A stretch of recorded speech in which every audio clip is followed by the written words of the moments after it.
अतः द्वितीय अध्याय प्रारंभ दूसरा अध्याय शुरू होता है। सबसे पहले पृथ्वी पर जिसने इस व्रत कथा को किया उसके बारे में आपको बताते हैं।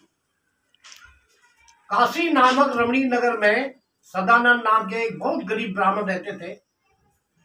वो ब्राह्मण इतना दरिद्र था कि अपने परिवार का भरण पोषण करने के लिए दूर दूर तक पृथ्वी पर भ्रमण करता था, तो भी उसको पर्याप्त मात्रा में भिक्षा उपलब्ध नहीं होती थी।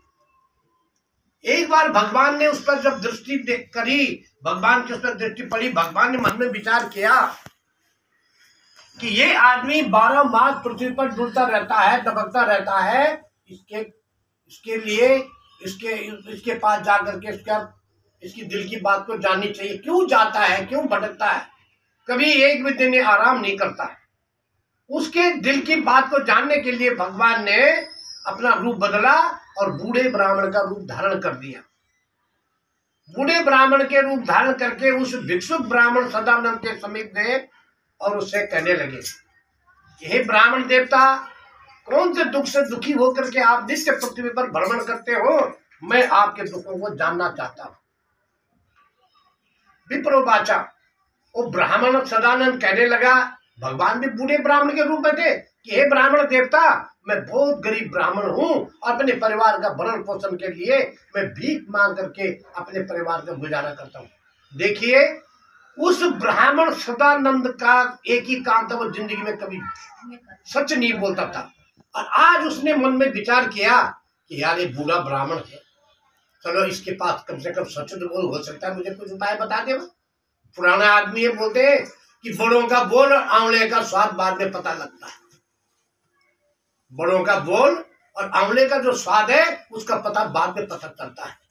तब उसके दिमाग में ये बात आई कि अब तो कम से कम सच बोल लूं, नहीं तो वो उसको अगर पूछो कि भाई कहाँ जा रहे हो एक झोला टमला लेके, तो वो उल्टा ही जवाब देता था कि तेरा क्या बिगड़ रहा है, तेरे में क्या बता रही है, उल्टे जवाब देता था, कभी वो सच नहीं बोलता था।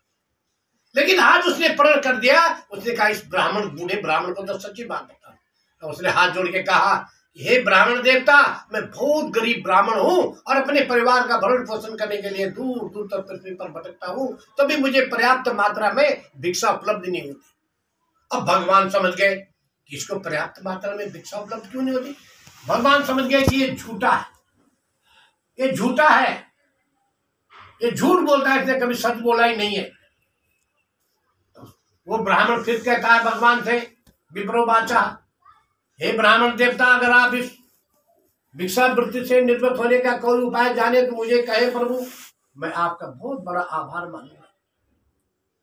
वृद्ध ब्राह्मणों वाचा, वृद्ध ब्राह्मण भेदधारी भगवान श्री सत्यनारायण स्वामी कहने लगे, हे ब्राह्मण देवता, तुम सत्यनारायण भगवान की व्रत कथा को करो, निसंदेह एक दिन तुम धन धान्य से समृद्ध हो जाओगे और सब प्रकार के सुखों को भोगोगे और अंत में परम धाम का भागी भी बनोगे।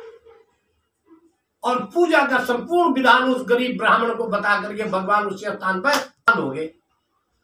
जब भगवान अंतर्धान हो गए, भीख मांग करके अपने घर में गया, पूरी रात भर नींद नहीं आई। सवेरे के टाइम पर जब रात खुली तो उसने प्रतिज्ञा कर दी कि आज की भिक्षा से मुझे जो भी धनराशि उपलब्ध होगी मैं उसी से सत्यनारायण की व्रत कथा करूंगा। नित्य कर्म से निर्वृत्त होकर के उसने स्नान ध्यान करके अपना भिक्षा पादर करने में लटकाया और उस दिन से प्रण कर दिया कि मैं आज से मैं कभी झूठ नहीं बोलूंगा और सत्य बोल करके वो भीख मांगूंगा। और भीख मांगने की वजह से चल पड़ा। प्रभु की ऐसी कृपा हुई, कहते हैं जा पर कृपा राम की होगी, ता पर कृपा करे सब कोई। भगवान की उस पर ऐसी कृपा हुई कि उस दिन उसको भीख में बहुत सारा धन उपलब्ध हो गया। भगवान का लाख लाख शुक्रिया अदा किया कि धन्य हो प्रभु, आज मैंने जिंदगी में पहली बार सच बोला और आपने मुझे छप्पर फाड़ के दे दिया, अब मैं कभी झूठ बोलूंगा ही नहीं। और फिर उसने अपने बंधु बांधवों को बुला करके ब्राह्मण आचार्य के द्वारा कथा श्रवण करी। इस कथा के प्रभाव से वह भिक्षुक ब्राह्मण धन धान्य से समृद्ध हो गया और रत्न जड़ित महल में रहने लग गया, क्योंकि दुनिया उसको पहचान गई कि यहाँ पर ये ब्राह्मण, जो आदमी सच बोलता है उसकी मुंह की कोई भी बात खराब गलत नहीं निकलती। तो वो जिसको जो बात बोलता था वो सच हो जाती। पहले वो बोलता था तो लोगों को बात सच नहीं होती थी। अब वो जो बोलने लग गया, सच पढ़ने लग गया, तो लोग कोई बोले मेरा लड़का भर्ती हुआ, उसके लिए ये आटा चावल दक्षिणा है, कोई बोले मेरे ससुर का श्राद्ध है, कोई बोले मेरे बच्चे का जन्म, यानी उसके यहाँ दान देने वालों की लाइन लग गई। और इतना दान पुण्य, आटा चावल रुपया पैसा आया कि तब उसने उस धन से वो गरीबों के लिए भोजन की व्यवस्था करी और अनाथ बच्चों की शादी करी, गरीबों का भला किया। कई प्रकार के गरीब इंसानी ही नहीं, पशुओं तक का भी, कोई गाय पर लंगड़ी गाय है, कोई बीमार गाय है, कोई बीमार जानवर है, कुत्ता है, बिल्ली है, सबका वो उद्धार, यानी जीव मात्र सबका वो कल्याण करने लग गया। क्योंकि जब भगवान किसी के घट में बसते हैं तो उसके सब जीवों पर उसकी दया होने लगती है। आज उसने जब ऐसा किया तो भगवान ने उसको छप्पर फाड़ के दे दिया और उसका रत्न जड़ित महल बन गया। एक दिन अपने महल के अंदर सत्यनारायण की कथा करने के लिए पुनः उदित हुआ। इतने को वहां पे एक काष्ठ विक्रेता, लकड़ी बेचने वाला लकड़हारा अपने सिर में लकड़ी का भारी बोझ लेकर के उस स्थान पर आया जहां पर सदानंद अपने महल के अंदर सत्यनारायण की कथा कर रहा था। लकड़ी बेचने वाला कभी भी आता था तो उसके झोपड़ी में मटकी का ठंडा पानी पीता था और अपनी अपनी व्यथा दोनों लगाते थे। पूछता था तूने कितने कमाए, वो बोलता था तेरे को कितनी भिक्षा मिली। यानी गरीब का मित्र गरीब ही होता है। आज वो बहुत दिनों के बाद वहां कई महीनों के बाद आया और जब उसने पानी, उसको प्यास लगी थी, पानी पीने के उद्देश्य से अपने दोस्त के वो झोपड़ी को ढूंढने लगा तो झोपड़ी कहीं मिली नहीं। झोपड़ी के स्थान पर तो महल बन गया। वो मन में विचार कर रहा कि मैं कभी गलत जगह आ गया, लेकिन आजू बाजू की जगह उसको मालूम थी कि यहाँ पर एक पेड़ है, यहाँ पर एक घर है, तो देख करके उसको लगे मैं तो जगह तो सही है, पर यहाँ पर महल कहाँ से हो गया। अब उसकी हिम्मत क्या थी महल बनाने की। वो तो आस कांच की झोपड़ी में रहता था, रात को तारे दिखते थे झोपड़ी में के ऊपर। ऐसे उसने इसे क्या चमत्कार हो गया उसके ये महल बन गया। वो नहीं हो सकता। फिर उसने मन में सोचा कि वो बहुत गरीब था, अपनी गरीबी से बहुत दुखी था और इस महल वाले ने उसको 500-400 रुपए पकड़ाए होंगे कि जगह खाली कर दी, भाई मैं यहाँ पर महल बना रहा हूँ। बेचारा ब्राह्मण पता नहीं कहाँ दुख भोग रहा होगा और इस महल वाले ने अपना महल बना दिया। चलो कल तक मैंने झोपड़ी में पानी पिया था, आज मैं महल वाले के यहाँ भी पानी पी करके देखता हूँ कि महल वाला भी मुझे पानी पिलाता है कि नहीं। पानी पीने के उद्देश्य से घर के दरवाजे के पास पहुंचा, लकड़ी का भारी बोझ दरवाजे के बाहर रखा, घर के अंदर जैसे दृष्टिपात किया, सामने वही ब्राह्मण सदानंद जो कि सत्यनारायण की कथा की तैयारी कर रहे। और उस ब्राह्मण को देख करके, भगवान की इस विलक्षणी लीला को देख करके वहां लकड़हारा अचंभित हो उठा। ये भगवान, ये मैं क्या देख रहा हूं, कहीं मुझे सपना तो नहीं हो रहा। ये तो वही ब्राह्मण सदानंद है। फिर भी अपने दिल में क्या सोचा है कि नहीं वो नहीं हो सकता, उसकी शकल का कोई होगा ये।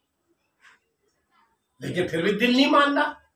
अब उसने एक ही साफ बात सोचा अगर वही है तो जो मैं इसको पुकारता था वही पुकारूंगा, मेरी आवाज पहचानेगा तो बाहर आएगा।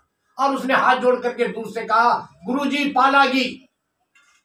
और गुरुजी पालागी बोला तो उसने आवाज, अपने मित्र की आवाज पहचानी कि बहुत दिनों के बाद आज मेरा मित्र आया। काफी दिनों के बाद पहले तो हमेशा रोज यहाँ से लकड़ी लेके जाता था, आज बहुत दिनों बाद आया और मेरा ये वैभव देखेगा तो मेरा मित्र भी खुश होगा।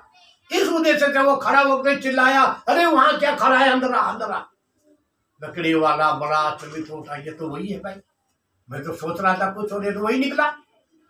और ऐसा सोच करके लकड़ी वाला अंदर गया और उस ब्राह्मण ने उसको जफ्फी मार के कौड़ी भेंटने लग गया। जैसे उसको कौड़ी भेटी तो जितने भी वहां पर पब्लिक बैठी हुई थी भगवान के दरबार में, भगवान सत्यनारायण स्वामी के दरबार में जो भी वहां पर श्रोता लोग थे, सबका मुंह उतर गया। अब उन लोगों का मुंह क्यों उतरा कि ये ब्राह्मण की क्या दिमाग खराब है, अरे ये इस गंदे फंदे धूल मिट्टी में सने हुए आदमी से ऐसा चौड़ रहा और इसने शुभ्र वस्त्र धारण कर रखे हैं और उसको पसीने की बदबू यहां तक आ रही है और ये ब्राह्मण उसको चौड़ रहा। अब उसने सबके तरफ देखा, सबका मुंह उतरा हुआ। जो पहले आनंद से कथा श्रवण कर रहे थे, वहां पर आनंद से कथा श्रवण करने के लिए बैठे हुए थे, उनका सबका मुंह उतरा हुआ। सबके हृदय में एक ही भावना, उसने हाथ जोड़ करके सबसे कहा, भगवान के प्रिय भक्तों, माता बहनों, भाई बंधुओं, जो भी आप यहाँ पर भगवान की सभा में, आप सभा में जो श्रोता लोग बैठे हुए हो, क्या मैं आप लोगों की हृदय की बात बता दूं? सबने कहा हाँ बोलो, हमारे हृदय में क्या है? बोला आपकी सबके हृदय में एक ही बात है, और वो बात क्या है कि ये ब्राह्मण इस धूल मिट्टी में सने हुए गंदे फंदे आदमी को क्यों चोट रहा है? यही सब आपके हृदय में। सबने ताली बजाई, एक दूसरे को पूछा क्या तूने भी यही सोचा था? बोला हाँ मैंने भी यही सोचा। और वो दूसरे को पूछे, बोला हाँ मैंने भी यही सोचा। अरे ब्राह्मण ने हमारे हृदय की बात कैसे बता दी? तब उसने कहा तो सुनो, ये मेरे गरीबी के दिन का मेरा मित्र लकड़ी बेचने वाला लकड़हारा है। अरे जब मैं आस कांस की झोपड़ी में रहता था, भीख मांग करके अपने बच्चों का भरण पोषण करता था, तब ये लकड़ी बेच करके आकर के मेरे यहाँ मटकी का पानी पीता था। और आज मैं आस कांस की झोपड़ी की बजाय मैं रत्न जड़ित महल में हूं और मैं धन धान्य से समृद्ध हूं। क्या मैं इसको पहचानने से मना कर दूं? ये मेरा धर्म नहीं कहता, ये मेरा धर्म नहीं कहता। अरे मैं तो वही का वही हूं, मैं थोड़ी नहीं बदला, मेरा समय बदला, भगवान ने मुझे दिया। भगवान के देन को क्यों ठुकराऊं? मैं वही हार मास का पुतला हूं, इसलिए ये मेरे गरीबी के दिन का मेरा मित्र लकड़ी बेचने वाला है। सबने ताली पीट करके ब्राह्मण की तारीफ करी कि धन्य हो ब्राह्मण देवता, आप कितने महान हैं। और फिर लकड़ी बेचने वाले को कहा, ये मित्र बैठो। बोला नहीं मैं नहीं बैठूंगा। वो करने लग गया, क्योंकि अपने दोस्त से तो बोल सकता था। उसने देखा उसका चमत्कार, ये कैसे हो गया? तो पहले बताइए चमत्कार कैसे हुआ? और ये कौन सा देवता? उसने तो कभी पूजा देखी नहीं थी। वो बोले ये कौन सा देवता है, ये पूजा क्या कर रहे हो तुम्हें, क्या है? बोला भाई ये मेरे आराध्य देव सत्यनारायण स्वामी हैं, जिनकी मैं पूजा कर रहा हूं, और जो भी तुम मेरा वैभव देख रहे हो, इन्हीं की कृपा का प्रसाद ये मुझे मिला है। बोला है सत्यनारायण की कथा करने से सब होता है? बोला हाँ, उनकी कृपा का प्रसाद मुझे मिला है। सत्यमेव जयते, इसलिए मेरी सब प्रकार से जय हो रही है। बोला फिर तो हे ब्राह्मण देवता, लकड़ी बेचते बेचते मेरे सिर के बाल भी फुस गए, आप कृपा करके इसका विधान मुझे भी बताए। मैं नहीं चाहता हूं कि मुझे कोई सोने चांदी का महल मिले, मैं तो ये चाहता हूं कि मेरे बच्चे नमक रोटी भी खावे, लेकिन पेट भर के खावे, और मेरे घर बच्चे भूखे न सोए, और मेरे दरवाजे से कोई याचक खाली न जावे। पर वो मोहे इतना देवे, जामे कुटुंब समाय, मैं भी भूखा न रहूं, साधु भी भूखा न जाए। बस मेरे को इतना चाहिए। क्या करना है, धन दौलत सब यही रहने वाली है, मुझे इतना ही चाहिए प्रभु। और जब इतना बोला तो लकड़ी बेचने वाले ने उसकी जिज्ञासा को जानते हुए उसको पूजा का सारा विधान बताया। चरणामृत प्रसाद खा करके लकड़हारा ने उसी वक्त प्रण कर दिया भगवान के सामने अपने मन से कि हे भगवान, और भगवान जो है मन की बात को बहुत जल्दी सुनते हैं। हे भगवान, अगर आज की लकड़ी बेचने से मुझे जो भी धनराशि होगी मैं उसी से सत्यनारायण की कथा करूंगा। अब देखो मन की बात भगवान सुनते हैं, और मन की बात को तुमने ठुकरा दिया तो समझो भगवान तुमसे रूठ गए। कभी मन से सोच करके वही बात को पूरा करना ही चाहिए, क्योंकि भगवान मन में बसते हैं, भगवान मंदिर में नहीं बसते। और भगवान के सामने तुमने ये ढोंग गति कर दिया तो भगवान अपने को दुख देते हैं। लकड़ी बेचने के उद्देश्य से भारी बोझ को लेकर के ऐसी नगरी में गया जहां धनी वर्ग का निवास था, बड़े बड़े सेठिया लोग। वहां उसने जैसे ही उसके मुंह से लकड़ी का दाम निकला, मुंह मांगा दाम उसको मिल गया। हर्षित मन से उसने भगवान का शुक्र अदा किया, धन्य हो प्रभु, एक हफ्ते की कमाई एक ही मिनट में मिल गई। वाकई प्रभु, जैसे मैंने सुना है कि आपको बोलते दीन बंधु दीनानाथ। दीन यानी गरीब, दीन बंधु यानी भाई, अनाथ यानी मालिक उनका स्वामी। तुम गरीबों के बंधु भी हो, भाई भी उनके स्वामी हो। ये प्रभु, आज तुमने मेरे को छप्पर फाड़ के दे दिया, और खुशी से उसने उसी रकम से उसने पूजा के संपूर्ण सामग्री लेके घर गया, सत्यनारायण की कथा करी। इस कथा के प्रभाव से वहां लकड़हारा धन धान्य से समृद्ध हो गया। इस लोग और हर महीने वो इस कथा को करने लग गया पूनम के दिन, और इस लोग में सब सुखों को भोग करके अंत में वह परम धाम का भागी बना। इति श्री रेवाखंडम सत्यनारायण व्रत कथायाम द्वितीय पुराणम। हाथ जोड़िए, फूल हाथ पर लीजिए, भगवान का ध्यान करिए। अच्युतम केशवम राम नारायणम कृष्ण दामोदरम वासुदेवम हरि श्रीधरम माधवम गोपिका बल्लभम जानकी नायकम रामचंद्रम भजे। जानकी नायकम रामचंद्रम भजे। ओम शाम। हेलो, हाथ में फूल लीजिए।